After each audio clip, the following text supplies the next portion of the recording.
진리를 분별하라. 여섯 번째, 예수님은 여호와 하나님의 성육신인가라는 제목 가지고 같이 말씀을 나누겠습니다. 구약의 하나님만 놓고 보면 단순합니다. 구약을 보면 유일하신 한 분 하나님이 선명하게 부각되어 있습니다. 그래서 이 구약만 놓고 보면 하나님을 우리가 이해하는데 그렇게 큰 어려움이 없어요. 그런데 신약으로 오면 이제 단순하지가 않습니다. 하나님이 육신을 입으시면서 복잡해졌습니다. 그러므로 성경을 우리가 깊이 보아야 되고 또 넓게 보아야 육신을 입으신 그 하나님을 우리가 바로 알 수가 있습니다. 그래서 하나님에 관한 위대한 진리를 우리가 깊이 깨달을 수 있게 되는 것이죠. 오늘은 먼저 우리가 성경을 통해서 하나님에 관해서 먼저 깊이 보고 후에 넓게 보면서 은혜를 나누려고 합니다. 본문에 보면 요한복음 1장 1절부터 18절까지 이 본문의 말씀은 요한복음 전체의 서론이자 요약입니다. 요한복음 1장 1절에 태초에 말씀이 계시니라, 이 말씀이 하나님과 함께 계셨으니 이 말씀은 곧 하나님이시니라, 이렇게 말씀하고 있죠. 그리고 14절 보면 말씀이 육신이 되었다, 이렇게 말씀하고 있습니다. 그 말씀이 육신이 되신 분이 누굽니까? 예수 그리스도죠. 예수님이십니다. 그런데 그 예수님은 누구인가? 그에 대한 결론이 요한복음 20장 28절입니다. 도마가 대답하여 이르되 나의 주님이시여 나의 하나님이시니이다. 아멘. 하나님의 아들로 오신 예수 그리스도가 구약의 그 하나님 자신이라는 도마의 고백이 요한복음의 결론입니다. 먼저 우리가 이 결론을 못 박아놓고 이제 말씀을 풀어서 나눠보기를 원합니다. 본문 1절에 태초에 말씀이 계셨다. 이 말씀이 하나님과 함께 계셨고 이 말씀은 곧 하나님이시다. 그런데 본문 1절의 말씀은 많은 분들에게 논란이 일고 있는 그러한 말씀입니다. 많은 논란이 야기되고 있는 말씀이에요. 그 이유는 이 말씀, 태초에 말씀이 계셨다, 이 말씀, 헬라어로 로고스인데 이 단어 때문에 그렇습니다. 많은 분들이 말씀이 하나님과 함께 계셨다고 하니까 태초부터 야훼 하나님과 예수님이 함께 계셨다, 이렇게 해석합니다. 로고스를 예수님으로 이해하시는 분이 많아요. 아주 많습니다. 이는 당시 로고스 사상을 잘 몰라서 온 오해라고 볼 수가 있습니다.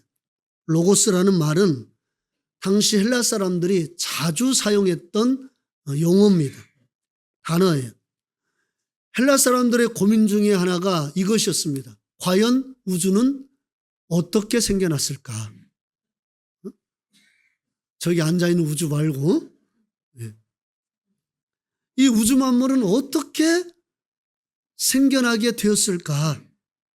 어떤 계획이나 생각이 없이 저절로 생겨날 수 있을까라는 의문과 고민이 그들에게 있었습니다. 혹시 우주 만물을 생겨나게 한 어떤 생각이나 계획이나 법칙이나 원리가 있지 않을까? 이렇게 생각을 했습니다. 이게 바로 로고스 사상입니다. 그러니까 우주 만물은 저절로 생겨날 수가 없다. 뭔가 반드시 어떤 계획이나 법칙이나 원리에 의해서 온 우주 만물이 생겨났다. 이것이 로고스 사상입니다. 당시 헬라 사람들이 가지고 있던 사상이었어요. 그러니까 이 로고스 사상을 예로 든다면 이 컵이 있죠. 이 컵이 먼저입니까? 이 컵을 만들겠다고 생각하고 계획하는 것이 먼저입니까? 이 컵을 내가 만들어야지 하는 생각과 계획이 먼저죠. 그리고 난 다음에 이 컵이 나오지 않습니까? 그게 바로 로고스 사상이에요. 로고스가 먼저 있어요. 내가 이 컵을 만들겠다라는 계획과 생각이 먼저입니다. 이게 로고스 사상이에요. 그 다음에 이것을 컵을 실제적으로 만드는 겁니다. 이 마이크도 그래요. 사람들에게 좀 더 많은 사람이 들을 수 있도록 마이크를 만들어야 되겠다. 이 계획과 생각이 먼저입니다. 이 로고스가 먼저예요. 그러고 난 다음에 기술자들이 이 마이크를 만드는 것입니다. 그러니까 뭐든지 어떤 것이든지 로고스가 먼저입니다. 로고스 사상. 그래서 로고스를 통해서 우리 주위에 있는 이 모든 것들이 다 나오게 된 거예요. 이 강대상도 마찬가지죠. 로고스에 의해서 나온 겁니다. 생각과 계획에 의해서 나온 거란 말이에요. 사도 요한은요, 헬라 사람들의 이 로고스 사상을 유일하신 하나님을 전하고 복음을 전하는데 유용할 것 같아서 히브리적인 관점에서 이 로고스 사상을 받아들였습니다. 그리하여서 1절에 태초에 로고스가 계시니라. 이 로고스가 하나님과 함께 계셨으니 이 로고스가 곧 하나님이시니라 라고 사도 요한이 선포한 거예요. 그러니까 사도 요한의 로고스 사상을 통해서 본문 1절을 해석해서 풀이한다면 태초에 하나님의 성육신 계획이 있었다. 하나님이 이 계획을 가지고 계셨으니 이 계획은 곧 하나님이시니라 라는 것입니다. 이게 성경적인 해석입니다. 그러니까 태초에 말씀이 계시니라. 이 말씀이 하나님과 함께 계셨으니 이 말씀이 곧 하나님이다. 그래서 말씀과 이 하나님을 따로 분리해서 예수님이 야훼 하나님과 함께 계셨다 이렇게 해석하는 것은 이것은 성경 전체를 놓고 봤을 때 무리가 있다는 것이죠. 하나님의 성육신 계획이 있었고 그리고 이 성육신 계획을 따라 하나님이 이 땅에 예수 그리스도로 오시게 됐다는 것이 이 1장의 해설인 것이죠. 자, 그런데 어떤 분들이 이렇게 말을 합니다. 어떻게 계획이 하나님 자신이라 이렇게 말할 수 있느냐 이렇게 반문하신 분이 있어요. 제가 좀 전에 그랬죠. 태초 하나님의 성육신 계획이 있었다. 하나님이 이 계획을 가지고 계셨으니 이 계획은 곧 하나님이시니라 그랬습니다. 어떻게 계획이 하나님일까? 이렇게 반문하는 분이 있어요. 여러분, 그러나 이것은 아주 어렵지가 않습니다. 쉬워요. 예를 들어 봅시다. 어떤 회사가 망해갑니다. 그 회사가 점점 망하는 길로 가고 있어요. 그런데 제가 그 회사에 신입 부원으로 이제 입사를 하게 되었습니다. 근데 제가 그 회사를 살릴 만한 어떤 계획을 짜요. 생각하고 짭니다. 그래서 그 생각을 따라 그 계획을 따라 이제 그 회사가 그 계획을 따라 운영을 했는데 망해가던 회사가 갑자기 크게 성장하게 됐어요. 사장님이 그걸 보고 이 계획을 누가 짰느냐? 제가 짰다는 것을 알고 포상을 합니다. 왜 제가 그 계획을 짰는데 저에게 그걸 포상합니까? 그 계획이 누구로부터 나왔으니까? 저로부터 나왔으니까. 그러니까 그 계획은 바로 저인 거예요. 잠언서 23장 7절에 보면 이런 말씀이 있죠. 한번 찾아볼까요? 대저 그 마음의 생각이 없다 하면 그 위인도 그러한즉 여기 보면 그 마음의 생각이 없다 하면 그 위인도 그러하다 이렇게 말씀하고 있죠. 그 사람의 생각이 그 사람이라는 사실입니다. 그러므로 하나님의 성육신 계획은 하나님으로부터 나왔기에 그 성육신 계획은 곧 하나님이시다라고 말씀할 수가 있는 것입니다. 그리하여서 14절 보면 말씀이 육신이 되어 우리 가운데 거하시매 우리가 그의 영광을 보니 아버지의 독생자의 영광이요 은혜와 진리가 충만하더라 이렇게 말씀하고 있죠. 드디어 역사의 어느 한 시점에서 이 로고스가 실체가 되어서 오신 겁니다. 하나님의 성육신 계획이 이루어진 거예요. 누구를 통해서 이루어졌습니까? 예수 그리스도. 그러므로 예수 그리스도는 하나님 자신인 것이죠. 그런데 어떤 분들은 예수님이 아버지의 독생자의 영광이라고 본문 14절에서 말씀하고 있죠. 그래서 아버지와 예수님을 분리해서 해석하는데 그 해석은 성경적인 해석이 아닙니다. 여기 독생자라는 말은 헬라어 모노게네스라는 말인데 그 뜻은 유일한 단 하나의 이러한 뜻입니다. 그러므로 아버지의 독생자의 영광이라는 말씀은 아버지의 단 하나의 영광, 아버지의 유일한 영광 이렇게 말씀할 수가 있습니다. 왜 예수님이 아버지의 단 하나의 영광, 유일한 영광입니까? 하나님 아버지가 육신을 입고 이 땅에 성육신하셨기 때문에 예수 그리스도로 오셨기 때문에 그렇습니다. 그러니까 예수님이 구약의 여호와 하나님의 성육신의 증거가 11절에 나와 있죠. 11절 한번 읽어볼까요? 요한복음 1장 11절 읽어보겠습니다. 자기 땅에 오매 자기 백성이 영접하지 아니하였으나 자기 땅은 구약의 여호와 하나님께서 이스라엘 백성들에게 주신 가나안 땅을 말씀합니다. 그런데 예수님이 어느 땅에 오셨다고요? 자기 땅에 오셨다고 말씀하고 있어요.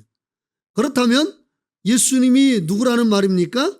구약의 이스라엘 백성에게 가나안 땅을 주신 야훼 하나님 그 자신이라는 말씀이죠. 그분이 성육신하셨다는 말씀입니다. 그리고 자기 백성이란 말씀이 나와 있죠.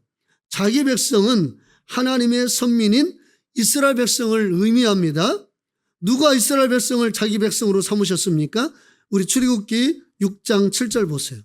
너희를 내 백성으로 삼고 난 너희의 하나님이 되리니 나는 애굽 사람의 무거운 짐 밑에서 너희를 빼낸 너희의 하나님 여호와인 줄 너희가 알지라. 아멘. 여기 보면 여호와 하나님이 이스라엘 백성을 내 백성으로 삼았다고 말씀하고 있습니다. 그렇죠? 그런데 예수님이 자기 백성에게 왔으나 영접하지 아니했다 이렇게 말씀하고 있죠. 이스라엘 백성은 예수님의 백성입니다. 곧 예수님이 구약의 그 야훼 하나님의 성육신이기 때문에 그렇게 말씀할 수 있는 거예요. 그런데 자기 백성들이 환영했습니까? 환영하지 않았습니까? 환영하지 않았죠. 제가 서두에서 말씀드렸죠. 영이신 하나님이 육신을 입는 순간 복잡해진 거예요. 이제 단순하지가 않아요. 아니 네가 사람인데 어떻게 우리의 그 야훼 하나님의 성육신이냐 이렇게 사람들이 믿을 수가 없는 거예요. 못 믿으니까 환영받지 못하는 겁니다. 배격당하는 거예요. 영으로 계신 하나님 앞에서 그들이 마음껏 높였지만 그 하나님이 육신을 입는 순간 이제는 복잡해진 거예요. 그것도 왕국에서 태어난 것도 아니고 어떤 신분의 아주 고상한 신분을 가지고 오신 것도 아니고 가장 밑바닥 구유에서 태어나시고 또 아무도 알아주지 않는 갈릴리에서 사역하시고 도대체 그분이 성육신에서 왔다고 하는데 인정해 줄 만한 것들이 아무것도 없단 말이에요. 그러니까 복잡해진 거예요. 머리가 복잡해요. 그런다고 해서 막 몸에서 광채가 나는 것도 아니고 누더기 옷을 입고 다니시는 거예요. 3년 동안 사역하시는데 번듯한 옷을 입고 다니시면 그나마 저분이 진짜 야훼 하나님의 성육신이구나라고 믿어줄까 말까 하는데 입은 옷도 남루해요. 그러니까 머리가 복잡해진 겁니다. 자기 땅에 오고 자기 백성에게 왔지만 어떻게 해요? 영접하지 않아요. 파랄람바는 환영하지 않았다는 말입니다. 그래서 이 11절을 놓고 봤을 때도 바로 예수님은 여호와 하나님의 성육신이라는 것을 우리가 분명히 알 수가 있죠. 그러므로 요한복음의 결론은 영이신 여호와 하나님이 육신이 되어 오신 분이 바로 예수 그리스도다라는 것입니다. 요한복음뿐만 아니라요, 신학의 여러 증거들이 예수님이 여호와 자신임을 증거하고 있습니다. 이사야 40장 3절 한번 볼까요? 외치는 자의 소리여 이르되 너희는 광야에서 여호와의 길을 예비하라. 사막에서 우리 하나님의 대로를 평탄하게 하라. 예. 누구의 길을 예비하라고요? 여호와의 길을. 그런데 이 말씀이 누구에게 적용됐습니까? 예, 마태복음 3장 3절 보세요. 그는 선지자 이사야를 통하여 말씀하신 자라. 일러스되 광야에 외치는 자의 소리가 있어 이르되 너희는 주의 길을 준비하라. 그가 오실 그를 곧게 하라 하였느니라. 예. 침례 요한이 예수님의 길을 예비하면서 이사야 40장 3절의 말씀을 인용하여서 이제 예수님을 소개하고 있죠. 그런데 너희는 주의 길을 준비하라. 이사야 40장 3절은 여호와의 길을 예비하라 그랬는데 마태복음 3장 3절은 주의 길을 준비하라. 그러므로 예수 그리스도는 성육신을 통해 나타나신 바로 구약의 그 하나님이라는 것을 분명히 우리에게 말씀하고 있는 것이죠. 이사야 40장 5절도요. 여호와의 영광이 나타나고 모든 육체가 그것을 함께 보리라. 이는 여호와의 입이 말씀하셨느니라. 아멘. 예. 그러니까 3절부터 5절까지는 이어지는 말씀입니다. 여호와의 길을 예비하라. 왜? 여호와께서 역사의 어느 순간에 이제 오실 것을 말씀하고 있는데 5절에서는 그게 바로 여호와의 영광이 나타날 것이라고 말씀하고 있죠. 그런데 그게 누굴 통해서 적용됐습니까? 예수님을 통해서 그 말씀이 적용됐죠. 그러니까 예수님은 바로 여호와의 영광이다, 이렇게 말씀을 드릴 수가 있는 것입니다. 사도 바울은 이 사실을 고린도후서 4장 6절에서 이렇게 말씀하고 있죠. 한번 읽어볼까요? 어두운데 빛이 빛이라 말씀하셨던 그 하나님께서 예수 그리스도의 얼굴에 있는 하나님의 영광을 아는 빛을 우리 마음에 비추셨느니라. 아멘. 예. 이사야 40장 5절에 여호와의 영광이 나타났고 모든 육체가 그것을 보리라 그랬는데 사도 바울은 고린도서 4장 6절에서 예수 그리스도가 하나님의 영광이라고 말씀하고 있죠.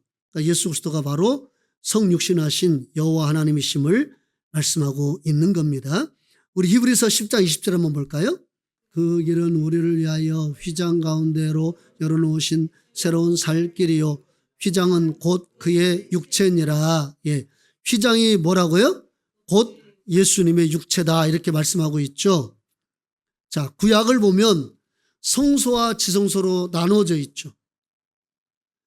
그 지성소는 하나님, 여호와 하나님의 영광이 임하여 있었습니다.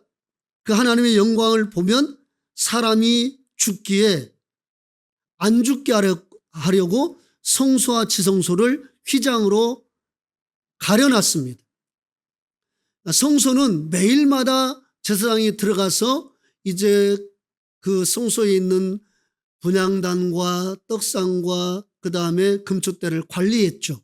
그러나 지성소에는 1년에 한 번 대제사장이 어린 양의 피를 가지고 속죄일에만 들어갈 수 있었습니다. 함부로 제사장이라 할지라도 하나님의 영광이 있는 지성소에 들어가면 어떻게 됩니까? 바로 죽임을 당하죠. 지성소에는 하나님의 영광이 있는데 그 영광을 보면 사람이 죽으니까 무엇으로 가려놨다고요? 휘장으로 가려놨습니다. 그런데 그 휘장이 예수님의 육체다, 이렇게 말씀하고 있죠. 그러니까 구약의 그 하나님의 영광, 지성소에 있는 그 구약의 하나님의 영광이 휘장을 입고 육신을 입고 이 땅에 오셨다는 말이에요. 히브리서 10장 20절에 휘장은 곧 그의 육체라는 그 말이 그 뜻입니다. 그러니까 야훼 하나님이 육체를 입고 이 땅에 오셔서 이제 사람들이 그 하나님을 보면 죽습니까? 삽니까? 죽지 않아요. 왜?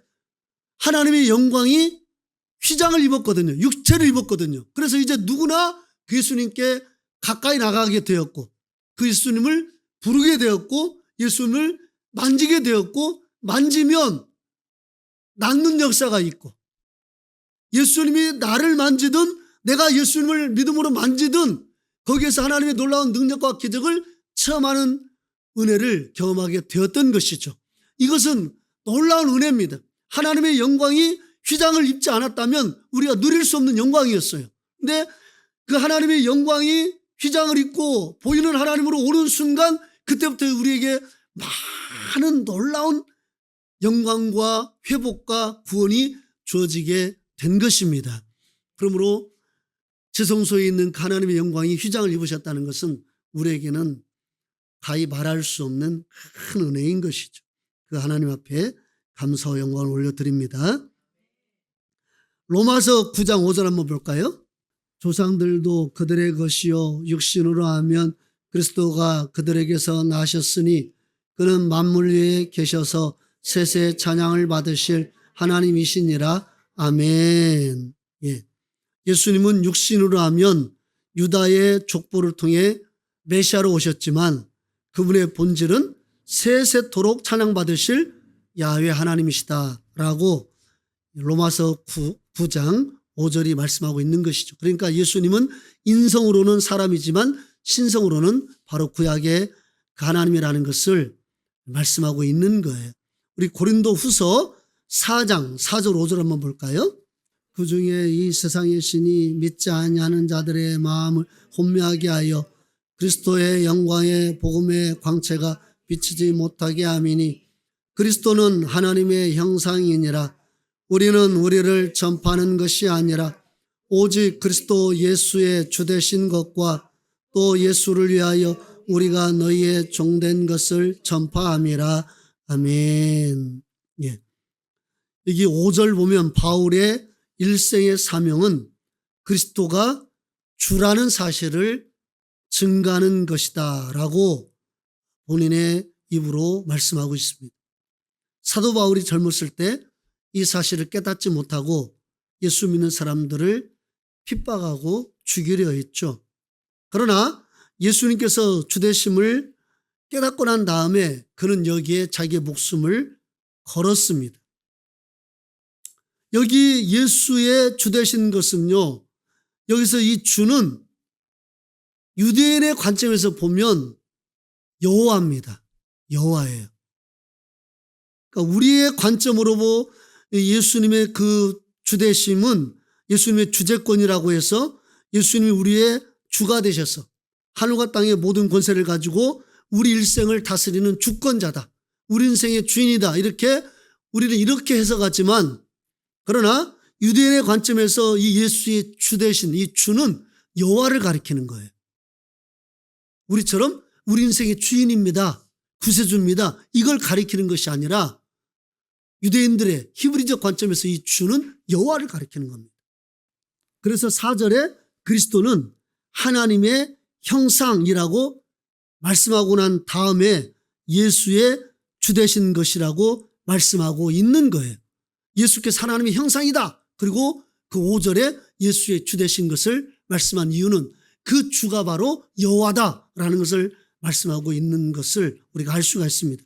그리고 6절에서 이 사실을 확실하게 드러내고 있죠. 6절에 보면 어두운 데 빛이 비치라 말씀하셨던 그 하나님께서 예수 그리스도의 얼굴에 있는 하나님의 영광을 아는 빛을 우리 마음에 비추셨느니라 이렇게 말씀하고 있습니다. 예수 그리스도의 얼굴에 있는 뭐라고요? 하나님의 영광 이렇게 말씀하고 있죠. 얼굴은 몸을 대표합니다. 우리가 어떤 사람의 등을 보고 그 사람을 보았다라고 말하지 않아요. 우리가 어떤 사람의 팔을 봤다고 해서 그 사람을 봤다고 말하지 않습니다. 우리가 어떤 사람의 다리를 봤다고 해서 그 사람을 봤다고 말하지 않아요. 어떤 사람을 봤다고 했을 때에 정확히 우리가 그 사람의 얼굴을 봤을 때에 그 사람을 봤다 이렇게 말을 합니다. 왜냐하면 얼굴은 몸을 대표하기 때문에 그렇습니다. 그러므로 예수님의 얼굴에 있는 하나님의 영광이라는 말씀은 예수님은 눈에 보이지 않는 여호와 하나님의 영광이라는 말씀이에요. 그러니까 예수님의 얼굴이 있는 하나님의 영광이라는 것은 예수님 온 몸, 예수님 그 자체가 바로 하나님의 영광이다. 이것을 말씀하고 있는 것입니다. 그래서 이 사도 바울의 평생 사명은 바로 이거예요. 아, 내가 구약의 하나님을 향해서 그렇게 주라고 그랬는데 바로 예수께서 성육신하신 그 주님이시구나, 여호와시구나. 그럼 나의 사명은 바로 이것이구나 라고 그가 그렇게 믿음을 가지면서 그가 가는 곳마다 예수는 바로 주시다. 예수님께서 바로 여호와의 성육신하신 분이다. 우리는 그분을 받아들여야 되고 그분을 믿어야 된다. 이게 바울의 일생의 소망, 사명이었던 것입니다. 그게 우리의 사명인 줄로 믿습니다. 우리 역시 예수 그리스도가 우리를 죄와 사망으로부터 구원하시기 위해서 하나님의 성육신하신 분이다. 구약의 그 보이지 않는 야훼 하나님이 보이는 하나님으로 오신 분이 바로 예수다. 우리 이렇게 증언하고 또 여기에 우리의 온 몸과 마음을 집중해야 될 줄로 믿습니다. 왜냐하면 이보다 더 기쁜 소식은 없기 때문에 그래요. 이것보다 인간에게 더 아름다운 소식은 없기 때문에 그렇습니다. 어떻게 영광의 하나님이 그 영광을 버리고 이 땅에 우리 인간과 똑같은 모습으로 오실 수 있을까? 이건 정말 우리에게 너무나 큰 은혜입니다. 이건 하나님의 자기 비움이 없이는 이루어질 수가 없어요. 자기 부인이 없이는 이루어질 수가 없단 말이에요. 그러니까 마태복음 16장에 너희가 너희 자신을 부인하고 나를 쫓으라고 하잖아요. 그래야 내 제자가 될 수 있다고 하잖아요. 그것은 하나님이 먼저 자기를 부인하고 이 땅에 인간의 몸으로 낮아지셔서 자기를 완전히 낮추시고 죽기까지 복종하셨기 때문에 우리에게 요구하시는 겁니다. 그러니까 하나님은 하나님 자신이 하지 않는 것을 우리에게 요구한 적이 없어요. 하나님 우리에게 왜 충성을 요구하십니까? 본인이 그렇게 충성하셨거든요. 이 땅에 인간을 입고 성육신하셔서 인간을 위해서 최고의 충성하셨습니다. 그게 뭡니까? 자기를 주신 거예요. 사람이 친구를 위해서 자기 목숨을 버린 것보다 더 큰 사랑이 없다고 그랬잖아요. 그건 충성이에요. 그건 헌신입니다. 그건 가장 큰 봉사예요. 그러니까 하나님이 그렇게 하셨으니까 하나님 우리에게 그렇게 요구하시는 거예요. 자기 부인해라? 하나님이 자기 부인하셨어요. 성육신은 자기 부인이에요. 빌립보서 2장이 그랬잖아요. 자기를 비워 종의 형체를 가졌다고 했잖아요. 그러니까 우리가 왜 자기 부인을 해야 됩니까? 하나님이 그렇게 하셨으니까. 그렇게 성육신에서 우리를 구원하시기 위해서 오셨으니까 우리 역시 자기 부인이 이루어져야 된다 이렇게 말씀하는 거예요. 우리가 왜 환난 가운데 참아야 됩니까? 예수님이 십자가를 지실 때 인간의 그 모든 모욕과 모든 그 주님을 향한 비난과 핍박을 다 견디셨거든요. 그러니까 환난 중에 우리도 참아라고 말씀하신 이유는 주님이 그 길을 가셨기 때문에 그렇게 우리에게 요구하시는 거예요. 단 하나도 주님이 가시지 않고 경험하지 않고 우리에게 요구하신 것은 단 하나도 없습니다. 그러니까 우리가 할 수 있는 거예요. 고린도후서 5장 19절 보면 이런 말씀이 있죠. 곧 하나님께서 그리스도 안에 계시사 세상을 자기와 화목하게 하시며 그들의 죄를 그들에게 돌리지 아니하시고 화목하게 하는 말씀을 우리에게 부탁하셨느니라. 아멘. 하나님께서 어디에 계신다고요? 그리스도 안에 계시사. 아멘. 이것은 우리가 대한민국 안에 있다, 인천 안에 있다 이 정도 의미가 아닙니다. 실제적으로 예수 그리스도의 육체를 성전 삼으시고 그 안에서 하나님이 계시고 그 안에서 구속을 완성하시고 화목케 하는 복음의 말씀을 이루셨다는 말씀이에요. 하나님은 예수 그리스도를 통해서 세상과 하나님과의 관계를 화목케 하셨죠. 이것은 인간이 할 수 없는 일이기 때문에 하나님이 성육신하셔서 친히 이루신 일입니다. 하나님과 화목하지 않고 하나님 앞에 갈 수가 없죠. 인간과 인간도요, 서로 화목하지 않으면 같이 있는 것은 어렵습니다. 안 그렇습니까? 아무리 부부간에도요, 서로 화목하지 않으면요, 꼴 보기 싫은 거예요. 또 형제간에도 마찬가지예요. 서로 불협화음이 있고 서로 미움의 감정이 생기면 어려운 겁니다. 서로 대하는 것이 어려운 거예요. 하나님과 우리도 죄로 인해서 하나님과 우리 사이는 이미 갈라질 대로 갈라졌습니다. 그 상태로 우리가 하나님 앞에 갈 수가 없어요. 화목이 이루어져야 갈 수 있다란 말이에요. 그런데 우리 인간편에서는 하나님과 화목할 수 있는 길이 있어요, 없어요? 없어요. 죄된 우리가 하나님 앞에 갈 수 없다란 말이에요. 그러니까 인간의 편에서는 하나님 앞에 가고 싶지만 갈 수도 없고 그 지식도 없어요. 하나님에 관한 지식도 없으니까 우리는 우상을 섬기면서 이것이 우리 하나님이라고 그렇게 고백한단 말이에요. 그러니까 결국 하나님 편에서 인간 편으로 낮아지셔서 와야만 진리를 알 수 있고 그 하나님을 발견할 수 있고 하나님과 우리가 화목할 수 있는 그 길이 열리게 된단 말이에요. 그래서 하나님이 성육신하신 겁니다. 하나님 편에서만 가능하니까 그 일을 이루신 거예요. 우리가 뭐라고? 우리는 화목하지 않으면 꼴 보기 싫은데 아무리 가까운 사이도 진짜 미우면 꼴 보기 싫잖아요. 근데 하나님은 그렇게 당신을 배반하고 우상을 섬기고 하나님 없다라고 말을 하고 삿대질하고 욕했던 우리를 뭐가 좋아서 화목케 하시려고 하나님 편에서 그렇게 낮아지시고 성육신 하셔서 우리를 위해서 그런 그 길을 가셨냐 이 말이에요. 우리 편에서는 절대적 은혜입니다. 우리는 이제 그 은혜 안에서 성육신 하신 예수 그리스도를 높이면서 사는 삶을 살아야 될 줄로 믿습니다. 우리는 미쳐도 누구를 위해서? 예수를 위해서.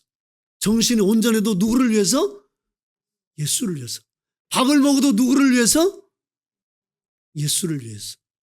잠을 자도 누구를 위해서? 예수님을 위해서. 삶을 살아도 누구를 위해서? 예수님을 위해서. 왜? 예수님이 우리에게 모든 걸 다 내어주셨으니까.